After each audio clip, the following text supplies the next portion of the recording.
Males banget kalau harus bayar tukang parkir yang nggak jalanin tugasnya. Jadi basically kalau memang harus bayar parkir, kita tuh nggak keberatan. Asal tukang parkirnya menjalankan tugasnya dengan benar. Karena di mana-mana kita itu membayar orang yang bekerja. Masalahnya seringkali tukang parkir itu seperti hantu. Pas kita datang nggak ada, masuk nyetir susah-susah. Tapi pas kita keluar, tiba-tiba muncul lari-lari semprit-semprit. Kalau nggak dibayar, ngomel. Padahal kita masuk itu susah, cari parkirnya susah, dia nggak bantu, keluarnya gampang. Selain itu, banyak banget tukang parkir yang nggak jujur. Jadi aku bingung, sebenarnya bayar parkir itu berapa sih? Karena tukang parkir itu biasanya kalau kita kasih duit 5.000 nggak ada kembaliannya, tapi kalau kita bayarnya 3.000, ya nggak apa-apa. Coba kalau menurutmu tarif parkir itu berapa sih sebenarnya jalan-jalan itu? Dan juga kadang yang bikin sebel ya, kita itu parkir cuma bentar, beli minum 4.000, bayar parkirnya masa 5.000? Sebenarnya job desk tukang parkir itu apa? Kalau menurutku job desk tukang parkir itu ya mengarahkan kita masuk, mengarahkan kita keluar dan jagain mobil kita. Kalau dia udah jalanin tugasnya dengan benar, bayar. Apalagi kalau lihat tukang parkirnya semangat, ngarahinnya penuh energi, penuh semangat. Ya kita nggak sia-sia bayar, dia udah amanah menjalankan tugasnya dengan benar. Yang males adalah ketika tukang parkirnya males-malesan,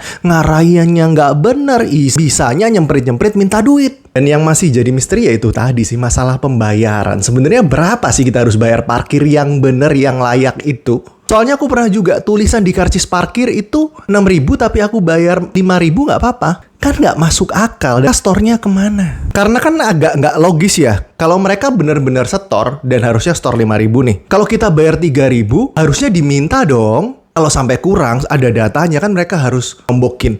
Dan sebaliknya kalau memang harusnya 3.000, ketika kita kasih 5.000, harusnya dibalikin dong. Kalau bener-bener bisa diterapin, rasanya sistem bayar parkir pakai kris ini oke banget. Semua pembayarannya jadi terdata dan kita jadi tahu kemana uang kita masuknya. Buat yang tahu boleh komen sebenarnya kebijakan parkir itu seperti apa. Karena bisa-bisa tukang parkir ini lebih tajir daripada orang yang jualan. Yang aku bilang tadi, masa beli barangnya 4.000, udah modal tenaga, modal tempat, modal gaji. Tukang parkir modal peluit sama-sama dapat 5.000. What do you think?